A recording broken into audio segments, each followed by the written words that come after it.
ঠাকুরগাঁয়ের হরিপুরে motorcycle চুরির অভিযোগে স্থানীয়দের গণপিটুনিতে রুবেল ইসলাম নামে এক যুবকের মৃত্যু হয়েছে। উপজেলার জাদুরানী বাজারে এই ঘটনাটি ঘটে। নিহত রুবেল ইসলাম পীরগঞ্জ উপজেলার পটুয়াপাড়ার খলিলুর রহমানের ছেলে।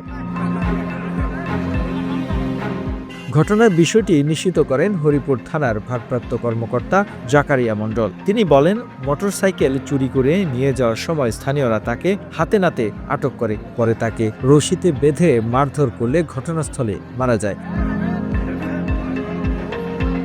খবর পেয়ে ঘটনাস্থলে পুলিশ পাঠানো হয়েছে। মরদেহ ময়নাতদন্তের জন্য ঠাকুরগাঁও আধুনিক সদর হাসপাতালের মর্গে পাঠানো হয়েছে। এ ঘটনায় এখনো কোনো মামলা দায়ের হয়নি। বিষয়টি তদন্ত করে দেখা হচ্ছে। নিহত রুবেলের নামে হরিপুর ও পীরগঞ্জ থানায় দুটি পৃথক চুরির মামলা রয়েছে। The news Bangladesh desk report.